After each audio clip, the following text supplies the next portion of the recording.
আমাদের সংস্কৃতি, আমাদের সংস্কার সর্বদা থাকবে আমাদের সাথে। ভারতের মহান গ্রন্থ আর কাব্যের সম্পূর্ণ সংকলন। সাবস্ক্রাইব করুন তিলক।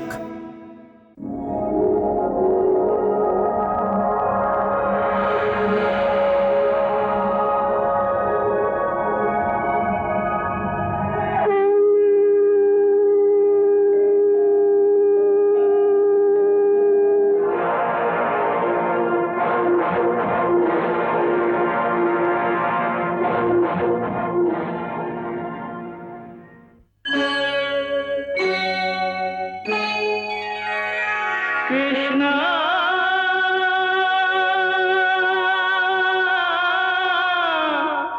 Krishna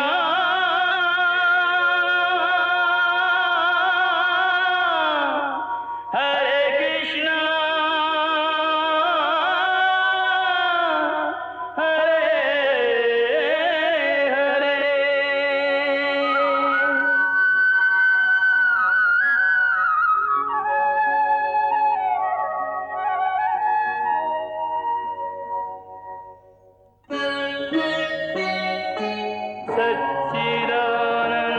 सच्चिदानन्दरूपाय विश्वोत्पत्त्यादिहेतवे तापत्रयविनाशाय श्रीकृष्णाय वयं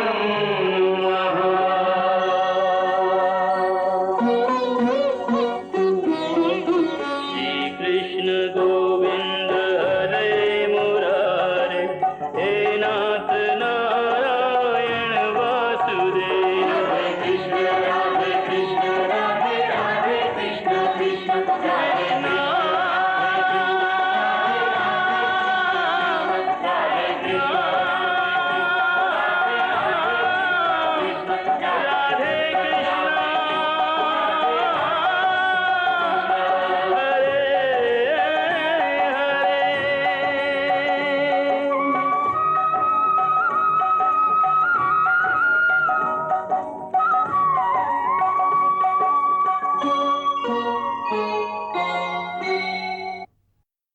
জয় শ্রীকৃষ্ণ। গীতার ব্যাপারে বৈষ্ণবী তন্ত্রসার নামের গ্রন্থে একটি বড় সুন্দর শ্লোক লেখা আছে।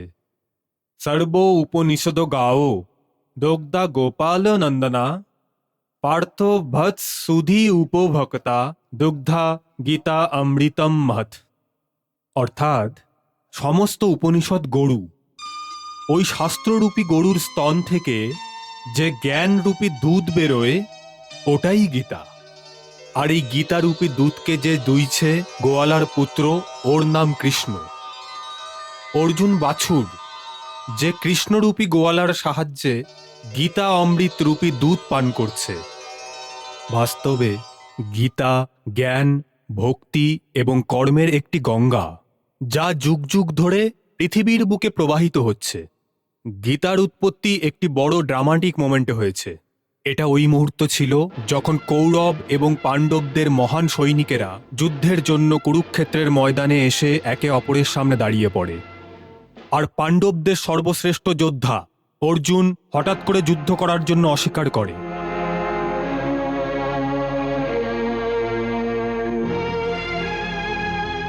এই ড্রামাটিক অথবা ড্রামাইক মুহূর্তের উপর ভিত্তি করে গীতার সমস্ত ফিলোসফি এবং সমস্ত জ্ঞানের একটি মহল দাঁড় করিয়ে দেয়। এই জ্ঞান, এই ফিলোসফি শুধু অর্জুনের জন্য ছিল না, বরং আমাদের সবার জন্য, সমস্ত মানব জাতির জন্য।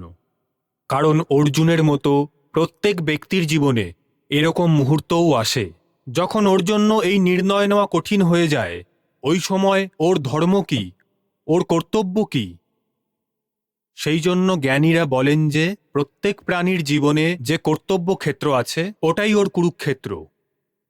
আমাদের সবাইকে নিজের নিজের কুরুক্ষেত্রে দাঁড়িয়ে প্রত্যেক মুহূর্তে অর্জুনের মতো নিজের কর্তব্য এবং নিজের ধর্মের পালন করা উচিত। অর্জুন কাপুরুষ ছিল না, ও হাজার হাজার লড়াই লড়েছে, কিন্তু কুরুক্ষেত্রে অজ্ঞান, মমতা আর মোহর কাদায় ফেসে গিয়ে ও কিং কর্তব্য বিমূঢ় হয়ে পড়ে। সন্ত জ্ঞানেশ্বর নিজের জ্ঞানেশ্বরে অর্জুনের অবস্থা বর্ণনা করে লিখেছেন যে যেমন একটি রাজহংস কাদায় ফেসে বাইরে বেরোতে পারে না, ঠিক ওই রকমই অবস্থা ওই সময় অর্জুনের ছিল। বাস্তবে অর্জুন প্রত্যেক ওই জীব আত্মার প্রতীক ছিল, যে জিজ্ঞাসু, যে জীবনের রাস্তায় চলতে চলতে নিজের লক্ষ্য খুঁজে বেড়াচ্ছে। সেই জন্য আমরা ওর মাধ্যমে ওই সমস্ত প্রশ্ন করিয়েছি যা গীতা পড়ার সময় একজন সাধারণ ব্যক্তির মনে আসে। ভগবান শ্রীকৃষ্ণ যে জীবন দর্শন, যে ফিলোসফি অফ লাইফ অর্জুনকে বলেছেন, ওর সমর্থন ভগবান শিবের মাধ্যমেও করানো হয়েছে। ভগবান শিব স্বয়ং ভগবান শ্রীকৃষ্ণের আরেকটি রূপ। শিবের মুখ থেকে শুধু কিছু গুরুত্বপূর্ণ বিষয়ের ওপর সরল ব্যাখ্যা করার চেষ্টাই করা হয়নি, বরং ওনার মাধ্যমে কিছু ওই কথাও বলা হয়েছে যা গীতা ছাড়া কিছু অন্য উপনিষদেও লেখা হয়েছে, যা গীতার ফিলোসফি সমর্থন করে যে এইভাবে ধৃতরাষ্ট্র মহাভারত যুদ্ধের আসল খলনায়ক। বাস্তবে এই মহাযুদ্ধের ভিলেন উনিই, কারণ ও রাজা ছিল। ও যদি চাইতো তাহলে যুদ্ধ কোনোদিন হতো না, কারণ ভীষ্ম দ্রোণাচার্য শুধু রাজ সিংহাসনেরই আজ্ঞা পালন করত, দুর্যোধনের আজ্ঞা কখনো পালন করত না। আসলে ধৃতরাষ্ট্রের বুদ্ধির ওপরে পুত্রমোহ এবং রাজলোভের এমন মোহ পড়ে যায় যে ও অধর্মকে ধর্ম আর মিথ্যেকে সত্যি বলে মেনে নিতে লাগল। ও সংসারের ওই প্রাণীদের প্রতীক যে দুষ্ট মনোবৃত্তির লোক হয়। ধৃতরাষ্ট্রের চরিত্র এটা প্রমাণ করে দিয়েছে, যখন মোহ, লোভ এবং ঈর্ষার পর্দা কোনো মানুষের বুদ্ধির উপরে পড়ে যায়, তখন ও ভালো কথা এবং ভালো কর্মকে খারাপ প্রমাণ করার চেষ্টা করে যায়। ওর শাস্ত্র ওকে ধৃতরাষ্ট্রের মতো অন্ধ করে রাখে। তখন ওর ধর্মের উপদেশ ভালো লাগে না, এমনকি ও যে রকম উপদেশ দেয় তাকে ভালো মন্দ বলার দ্বিধাবোধ করে না। যে এই উপদেশ দিচ্ছে সে স্বয়ং নিজে একজন ভগবান।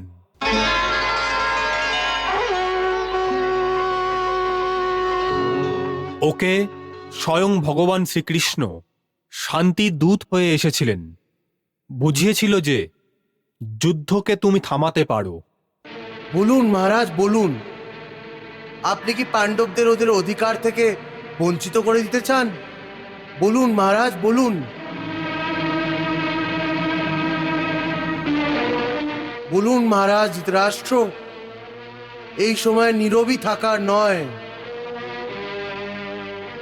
দুর্যোধনের পাণ্ডবদের প্রতি এই ঘৃণা, এই অহংকারী স্বভাব স্বয়ং নিজের বিনাশের দরজার কড়া নাড়াচ্ছে, যুদ্ধের নিমন্ত্রণ দিচ্ছে। আর যদি এই যুদ্ধ হয় তাহলে এর মধ্যে শুধু দুর্যোধনেরই না, সম্পূর্ণ কৌরবেরাও ধ্বংস হয়ে যাবে। আর এই ধ্বংসের উত্তরদায়িত্ব আপনার ওপরে হবে মহারাজ, আপনার ওপরে। ওর নিজের পিতা মহর্ষি ভীষ্ম একদম শেষ সময়ে ওকে বোঝাতে আসেন, পাণ্ডবদের রাজ্য ফিরিয়ে দাও। আমাকে ক্ষমা করুন। আমি তোমাকে বোধহয় ক্ষমা করে দিতে পারি ধৃতরাষ্ট্র, কিন্তু কুরুক্ষেত্রে যা যা ঘটে যাচ্ছে ওর জন্য ইতিহাস তোমাকে যুগ যুগ পর্যন্ত ক্ষমা করতে পারবে না ধৃতরাষ্ট্র। কিন্তু ওনার কথাও শোনেনি। এরকম প্রবৃত্তির লোকেদের আনন্দের সুখে থাকতে দেখে ঈর্ষা হয়। এরাই ওই লোকেরা যারা নিজের সাথে সাথে এই সংসারকেও ঈর্ষা, অন্যায় আর অধর্মের অগ্নিতে জ্বালিয়ে ভস্ম করে দেয়, যেমনটি ধৃতরাষ্ট্র করেছেন।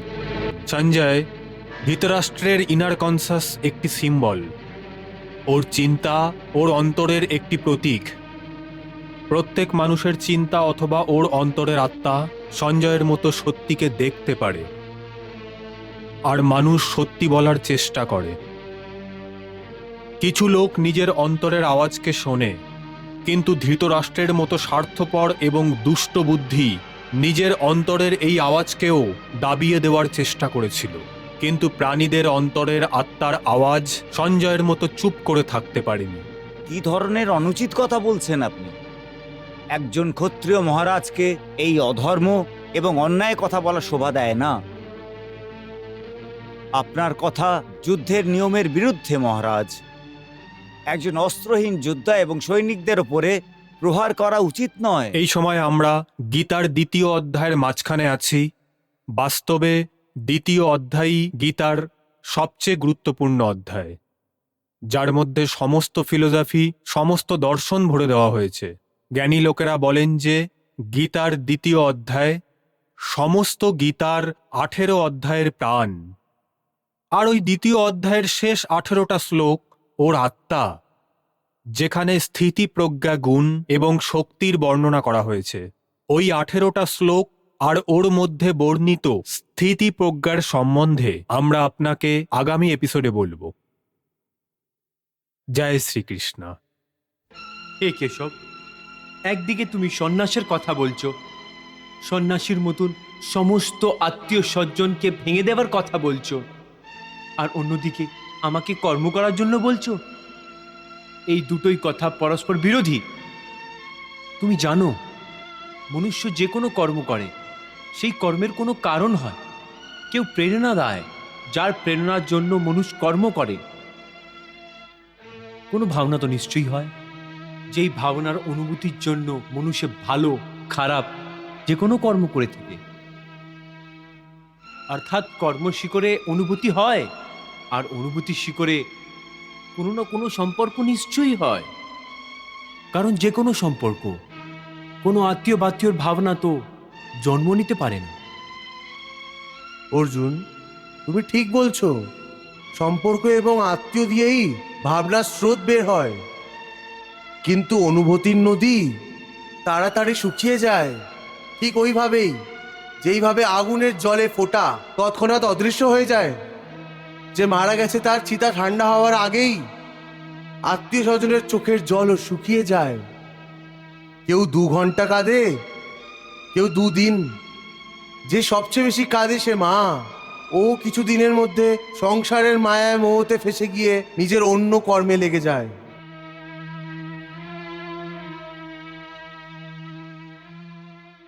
पार्थ इस लोक का कोई पदार्थ रे, संग तेरे परलोक न जाए। पिछले जन्म का कोई नाता अगले जन्म में याद न आए।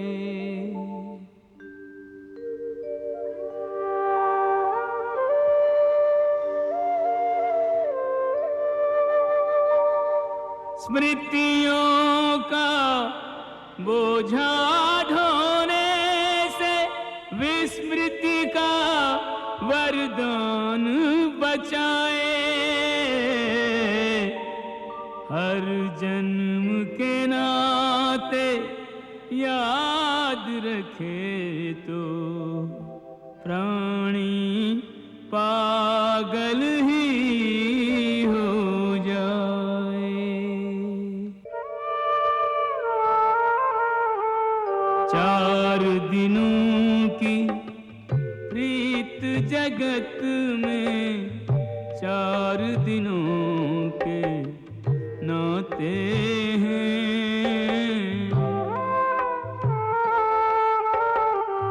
पलकों के पर्दे पड़ते ही सब नाते मिट जाते हैं।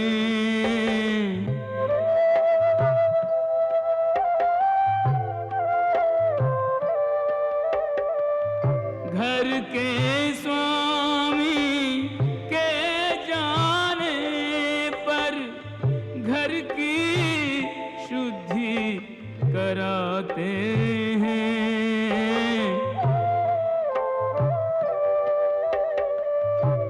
घर के स्वामी के जाने पर घर की शुद्धि कराते हैं।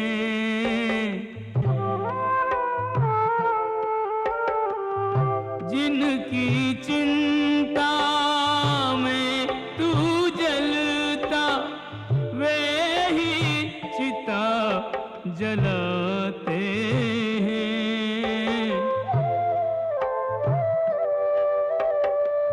जिनकी चिंता में तू जलता वे ही चिता जलाते हैं।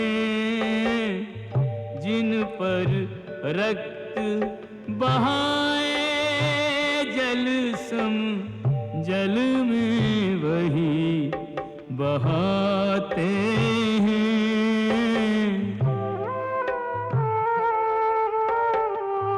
जिन पर रक्त बहाए जल सम जल में वही बहाते हैं।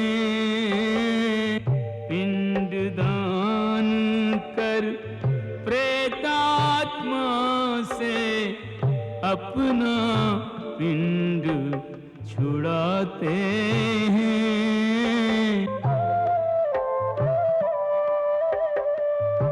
इन नातों के मोह में पड़ के मूर्ख जन्म गंवाते हैं।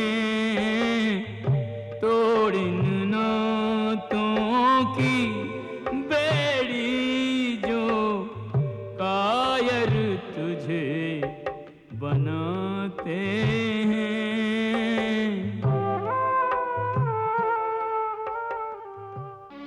হে কেশব, একদিকে তো তুমি আমাকে এটা শেখাচ্ছ এই সম্পর্ক সম্বন্ধ সব কিছু কিছুদিনের জন্য, আর অন্যদিকে এক্ষুনি তুমি এটা বললে যে সম্পর্ক এবং সম্বন্ধের স্রোতই এই অনুভূতির জন্ম হয়, বলেছিলে না?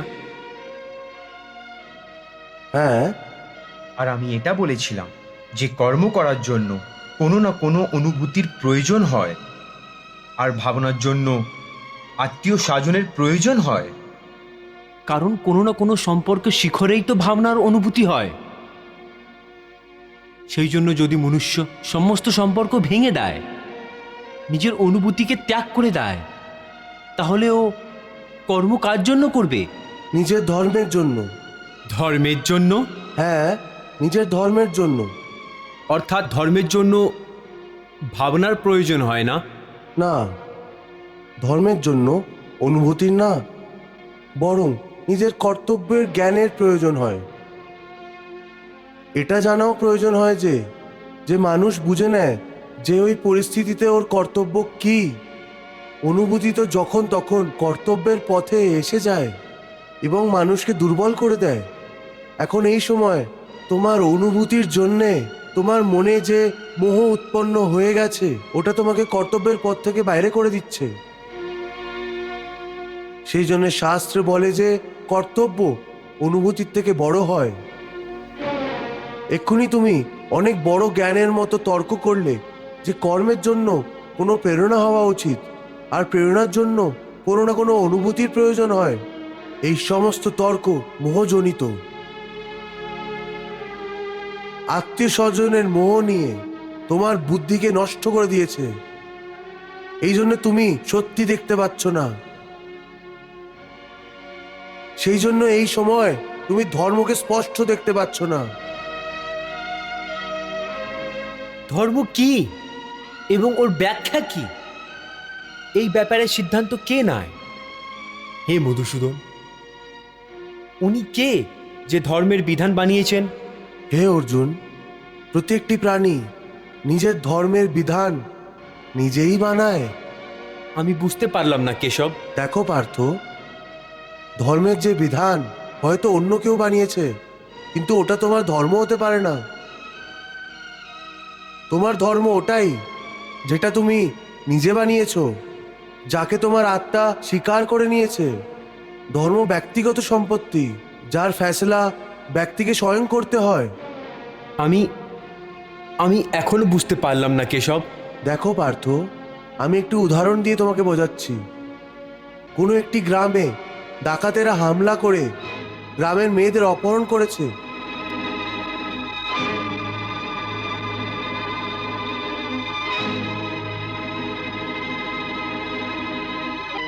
ঠিক ওই সময় কাউর পিতা মৃত্যু শয্যায় শুয়ে জীবনের শেষ নিঃশ্বাস নিচ্ছে, আর পুত্র থেকে বারবার জলের গ্লাসের এক ফোঁটা জল চাইছে।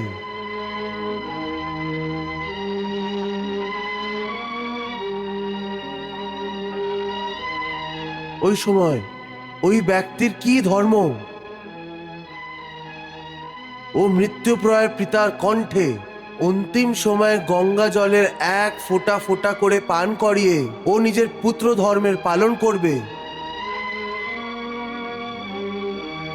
নাকি ওর গ্রামের মেয়েদের ওপরে যে সংকট ঘনিয়ে এসেছে ওদের রক্ষার জন্য তলবার উঠিয়ে নিয়ে ওই ডাকাতদের সাথে যুদ্ধ করবে, আর প্রয়োজন হলে নিজের প্রাণ দিয়েও নিজের গ্রামের লজ্জা বাঁচাবে?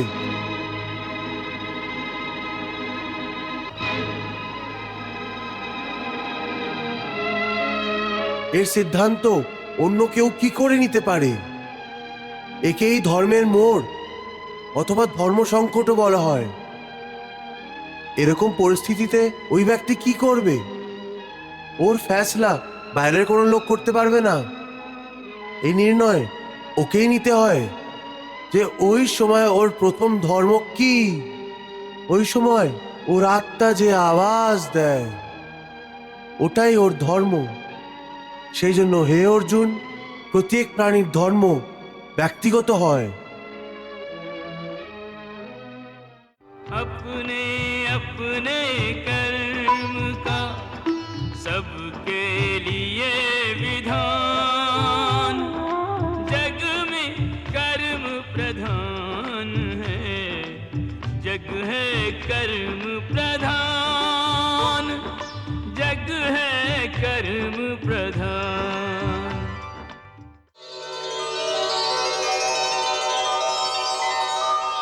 হে পার্থ, আমি এই পর্যন্ত জীবন মৃত্যুর সম্বন্ধে বাস্তব কথা বলেছি যে শুধু শরীরই পাচনশীল, আর আত্মা অনন্ত এবং অমর, যাকে শরীরের মৃত্যু হওয়ার পরও মরে না। না জায়তে ম্রিয়তে বা কদাচিন, ন্যায়ম ভূত্বা ভবিতা বা ন ভূয়ঃ, অজো নিত্যঃ শাশ্বতো ইহম পুরাণো, না হন্যতে হন্যমানে শরীরে।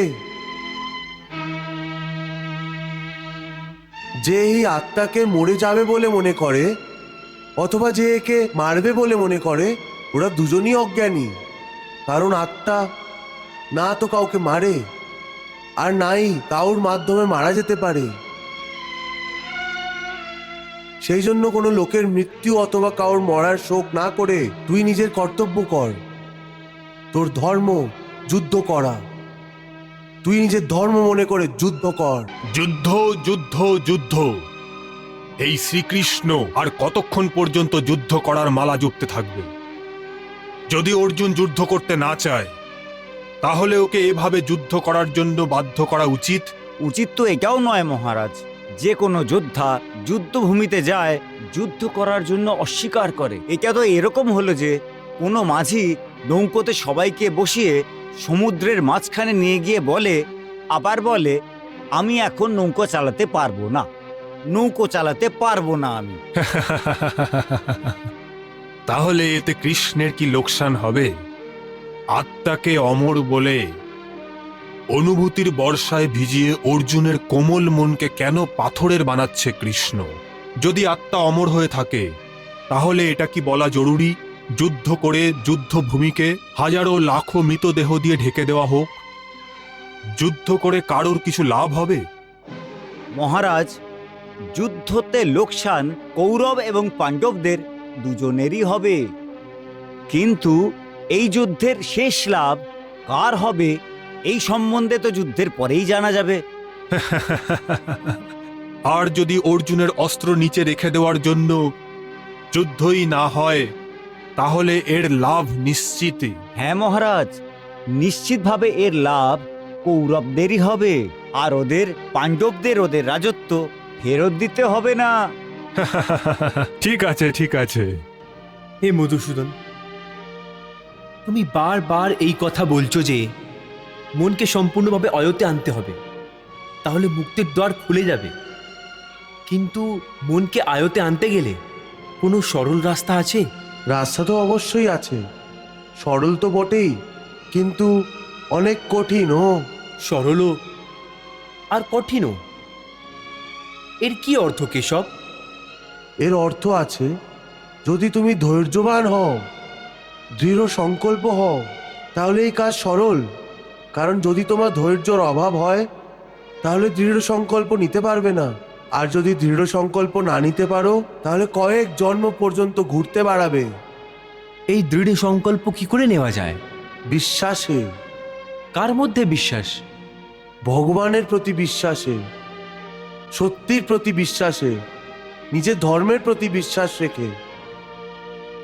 যখন তুমি নিজের ধর্ম অর্থাৎ কর্তব্যকে জেনে নেবে, তখন দৃঢ় সংকল্প নিয়ে তুমি নিজের ধর্মের পথে, নিজের কর্তব্যের পথে এগিয়ে যেতে থাকবে।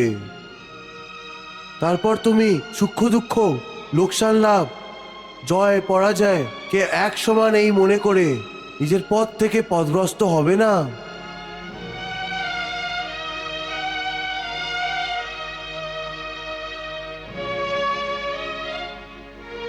হে অর্জুন, তুমি শিষ্য হয়ে আমার শরণে এসেছো, সেই জন্য এখন পর্যন্ত আমি তোমাকে জ্ঞান যোগ অথবা সংখ্য যোগের শিক্ষা দিয়েছি। এখন আমি তোমাকে ধর্মযোগের বিষয়ে ওই গুপ্ত বিধি বলবো, যার মাধ্যমে তুমি কর্ম করেও কর্মের বন্ধন থেকে মুক্ত থাকতে পারবে। সুখ দুঃখে সমে কৃত্বা লাভা লাভো জয়া জয়ো ততো যুদ্ধায় युजस्व नैवं पापम अवाप्स्यसि। पार्थ जय पराजय और लाभ हानि सुख दुख को कर ले स्वीकार आज तू समान भाव से। रण अलभ्य लाभ इससे वीर को न वंचित रख, तन सज्जित होने दे रण प्रदत्त घाव से। शस्त्र हैं खिलौने युद्ध भूमि खेल का आंगन, क्षत्रिय तो होते हैं युद्ध प्रिय स्वभाव से। होकर कटिबद्ध धर्म युद्ध हेतु प्रस्तुत हो, यूं तू बच जाएगा पाप के प्रभाव से। यूं तू बच जाएगा पाप के प्रभाव से। এইভাবে সুখ দুঃখ, লাভ লোকসান, জয় পরাজয় অথবা হার জিতকে এক সমান মনে করে শুধু এই জন্য যুদ্ধ করো, কারণ এই সময় যুদ্ধ করা তোমার কর্তব্য। আর যদি এই মানসিকতা নিয়ে তুমি নিজের ধর্ম মনে করে যুদ্ধ করবে, তাহলে ওর জন্য তোমায় পাপ লাগবে না। এটা কি বলছো কেশব? যুদ্ধ করে পাপ লাগবে না? যুদ্ধতে তো অনেক হিংসে হবে, লাখ লাখ লোকের মৃত্যু হবে, তাহলে মনুষ্য পাপ থেকে কি করে বাঁচতে পারবে? যদি কোনো কাজ নিষ্কাম কর্মযোগের নিয়মে করা হয়, তাহলে না তো কোনো পাপ হয় আর নাই ওর পুণ্য পাওয়া যায়। নিষ্কাম কর্মযোগ? হ্যাঁ, নিষ্কাম কর্মযোগ। এটা কি ধরনের যোগ মাধব, যে মানুষকে পাপ আর পুণ্য দুটো থেকেই মুক্ত করে দেয়? এটা একটি গুপ্ত বিদ্যা পার্থ, যে এর রহস্য যে বুঝতে পেরে যায়, ও এই সংসারে থেকেও, সংসারের সমস্ত কর্তব্য করেও কর্মফলের বন্ধন থেকে মুক্ত থাকে। এটা কি অদ্ভুত কথা বলছো কেশব? আমার বুদ্ধি এখনো এটাকে গ্রহণ করতে পারেনি। কারণ তোমার বুদ্ধির ওপরে এখনো পর্যন্ত অশক্তির পর্দা পড়ে আছে। আর যে নিষ্কাম কর্মযোগের কথা আমি বলছি, ওর ভিত্তি নিরাশক্তির ভিত্তিতে রাখা হয়েছে। হে অর্জুন, এই নিরাশক্তি যোগকে যদি তুমি বুঝতে পেরে যাবে, তাহলে তোমার জীবনে সম্পূর্ণ শান্তি এসে যাবে। হে মাধব, এই যোগের সাধনা কি করে হয়? এই যোগের নিয়ম কি? ও সাধনা করার জন্য হাজার হাজার বছর ধরে তপস্যা করার প্রয়োজন নেই। এর সাধনা তো এক মুহূর্তেই হয়ে যায়। হ্যাঁ, এক মুহূর্তেই। যেই মুহূর্তে কোনো প্রাণী নিজের মনের চিন্তা বদলে ফেলে, ওই মুহূর্তেই। কিন্তু হে কেশব, যে কোনো মনুষ্য এক মুহূর্তের মধ্যে আসক্তিকে কি করে ছাড়তে পারে? যখন ও কর্ম করে, তাহলে ওর ফলের আসক্তি তো ওর কর্মের একটির ভাগ্যেই হয়। সেই জন্য ও ফল পাওয়ার ইচ্ছেতেই কাজ করে। হে অর্জুন, ব্যাস এখান থেকে নিষ্কাম কর্মযোগের সাধনা আরম্ভ হয়। অর্থাৎ অর্থাৎ তুমি বললে যে প্রাণী ফল পাওয়ার ইচ্ছে রেখেই কর্ম করে, কিন্তু নিষ্কাম কর্মযোগ এটা শেখায় যে ফল পাওয়ার ইচ্ছা রেখে না, বরং নিজের কর্তব্য পুরো করার জন্য, নিজের ধর্মের পালন করার জন্য কর্ম করো। ফলের ওপরে ভরসা রেখে কর্ম করো না, কারণ ফল পাওয়া তোমার হাতে না, তোমার অধিকারে শুধু কর্ম করাই লেখা আছে। कर्मण्येवाधिकारस्ते मा फलेषु कदाचन मा कर्मफल हेतुर्भूर्म ते संगोस्त्व कर्मणि। कर्म तेरे अधिकार में केवल कर्म किए जा, तू कर्म किए जा।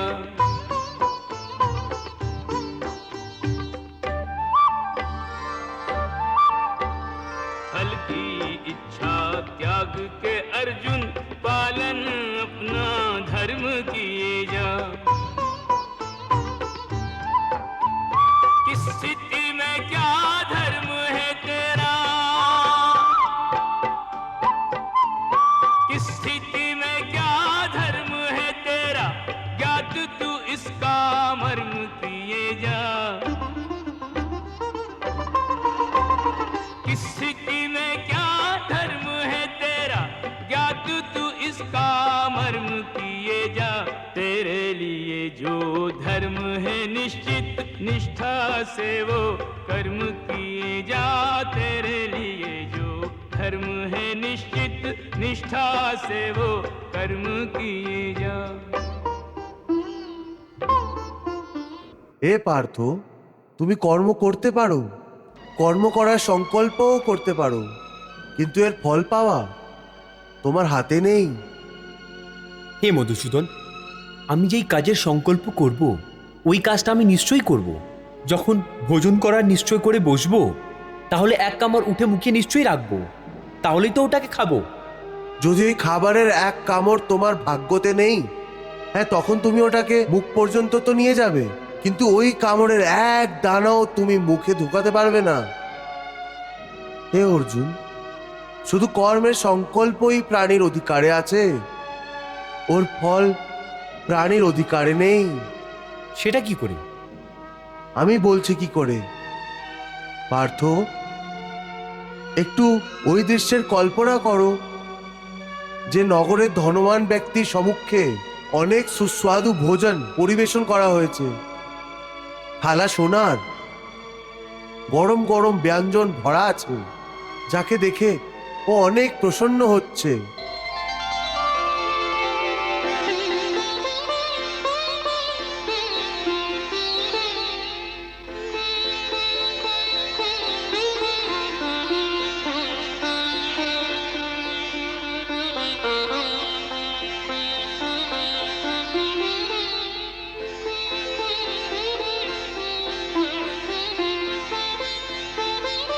ও ভীষণই খুশি হয়ে প্রথম কামড় নেয়।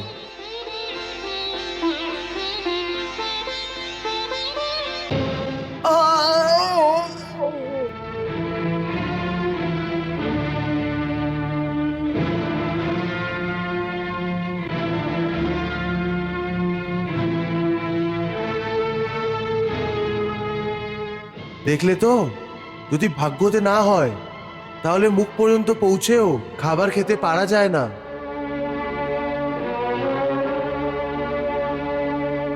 কিন্তু হে অর্জুন, এই উদাহরণের এই অর্থও না যে যে তুমি সব কিছু ভাগ্যের ওপরে ছেড়ে স্বয়ং অকর্মণ্য হয়ে যাও।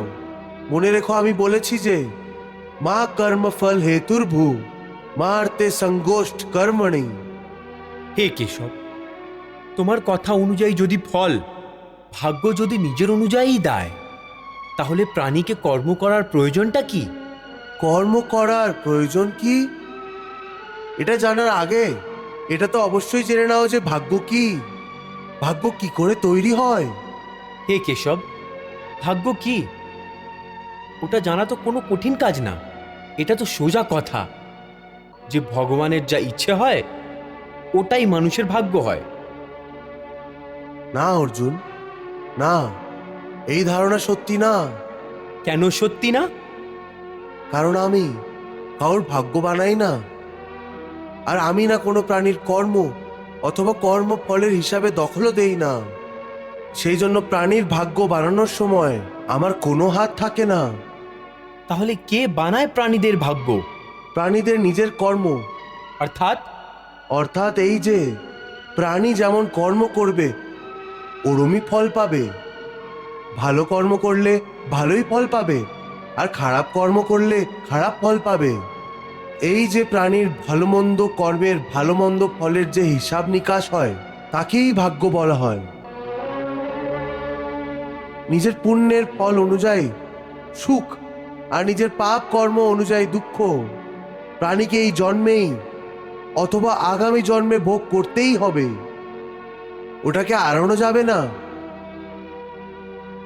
সেই জন্য অকর্মণ্য না হয়ে একটানা নিজের ধর্ম অনুযায়ী কর্ম করতে থাকো, আর মনে পুরোপুরি বিশ্বাস রেখো যে যেই নিয়তের সাথে তুমি কর্ম করবে ওই উদ্দেশ্য অনুযায়ী তুমি ফল অবশ্যই পাবে।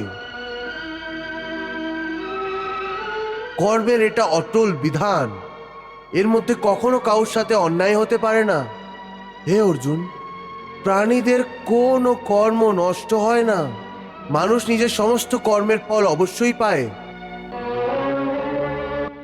এইভাবে প্রাণীদের কর্ম অনুযায়ী ওর কর্মের ফল প্রত্যেক মানুষের ভাগ্যে লিখে দেওয়া হয়। সেই কারণেই প্রত্যেক জন্মে মানুষ নিজেরই কর্মের বন্ধনে বেঁধে যায়, আর এই কর্মের বন্ধনে বেঁধে যাওয়ার জন্যেই মানুষের আসা যাওয়া, অর্থাৎ মানুষ কয়েক জন্মের চক্রান্ততে ফেসে যায়, আরও পরিত্রাণ প্রাপ্ত করতে পারে না। কর্মের বন্ধনে আসা যাওয়া এই জন্মর সাথে কি সম্বন্ধ? মানুষ নিজের এক জন্মে যে কর্ম করে ওই কর্মের ফলের রূপে পাপ এবং পুণ্য দুটোই হয়। কখনো পাপ বেশি হয় আর কখনো পুণ্য। দুটোরই দুঃখ সুখ ভোগ করে মানুষ যে নতুন জীবনের কর্ম করে ওর হিসাব পাপ পুণ্যের খাতায় নতুন করে লিখে দেওয়া হয়। এইভাবে এই নতুন কর্মকে ভোগ করার জন্য আরো একবার নতুন জন্ম নেয়, আর জন্ম জন্মান্তরের এই ধারাবাহিকতা ক্রমাগত চলতেই থাকে। আর মানুষের আত্মার সাথে ভগবানের আত্মার মিলন হয় না, যাকে পরিত্রাণ বলা হয়। হে কৃষ্ণ, এর অর্থ তো এটা হলো পরিত্রাণ প্রাপ্ত করার জন্য মনুষ্যকে পাপ আর পুণ্য থেকে বাঁচার জন্য কোনো কর্মই করা উচিত না। সমস্ত কর্মকে ত্যাগ করে সন্ন্যাসী হয়ে যাওয়া উচিত। কোনো মানুষ অকর্মণ্য হতেই পারে না, কর্ম তো ওকে প্রত্যেক অবস্থাতেই করতে হয়। কিন্তু সন্ন্যাসী তো কর্মের ত্যাগ তো নিশ্চয়ই করে। হে পার্থ, সন্ন্যাসীরাও কর্মকে ত্যাগ করতে পারে না, নাহি ত্যাগ করতে পারবে। আমি আগেই বলেছিলাম যে সন্ন্যাসীরাও কর্ম করে। খাবার দাবার, ওঠা বসা, তপস্যা করা, সাধনা করা, এই সব কিছুই ওদের কর্ম। কর্ম থেকে কেউ কি করেই মুক্ত হতে পারে? अकर्मण्यता श्राप है, कर्म योग वरदान। कर्म किए बिन जगत में प्राणी समान, प्राणी मृतक समान। यदि प्रारब्ध ही सब कुछ है तो कर्म की आवश्यकता क्या है?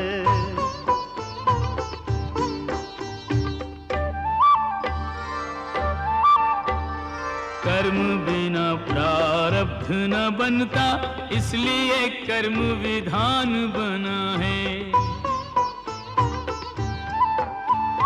फल पर यदि अधिकारी नहीं तो,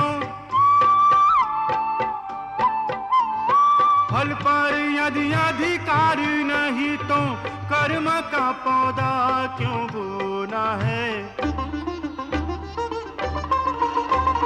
फल पर यदि अधिकारी नहीं तो कर्म का पौधा क्यों बोना है? कर्मों के फल की प्राप्ति है अर्जुन, जन्मों का लेखा जोखा है। कर्म से हो सब धर्मों का साधन, इसलिए कर्म महत्व बड़ा है। হে কেশব, যখন কর্ম থেকে মনুষ্য মুক্ত হতে পারবে না, তাহলে ও কর্ম কি করে করবে যাতে পাপ আর পুণ্য থেকে মুক্তি পায়? হে পার্থ, এর প্রাদত্তি এই হবে যে যে মানুষ ফলের ইচ্ছা ত্যাগ করে কর্মকে নিজের ধর্ম মনে করে করুক, ফলও অবশ্যই পাবে, কিন্তু এই ফলকেও বিধানের ইচ্ছা মনে করে স্বীকার করুক। জ্ঞানী পুরুষেরা এই যোগকে আপন করে নিয়ে কর্মযোগী হয়ে যায়। वाह प्रभु वाह। बहती रही गीता की गंगा, कर्म की धारा भक्ति की धारा। अर्जुन के संग उस गंगा में करता रहा स्नान जग सारा।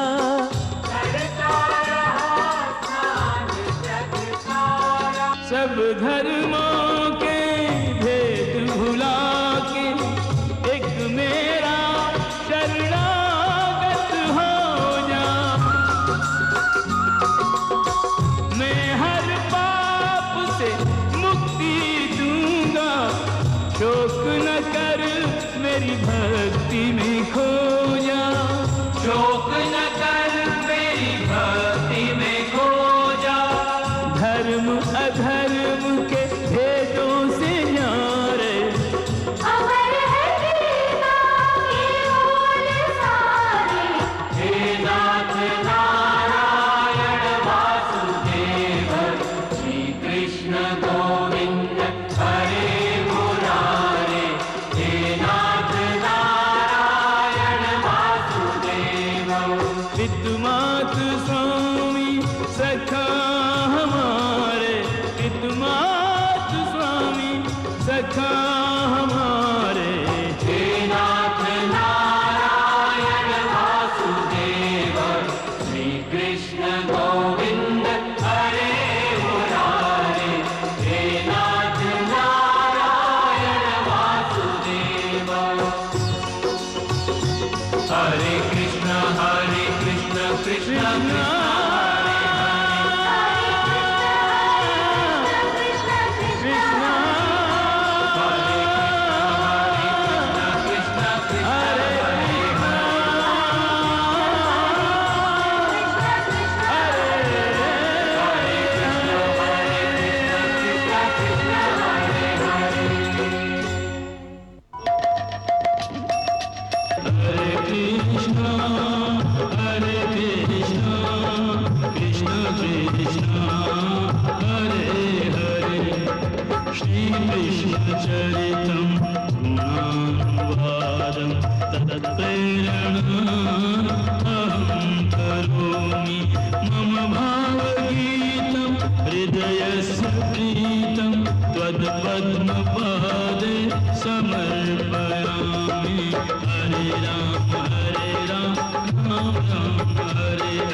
कृष्णा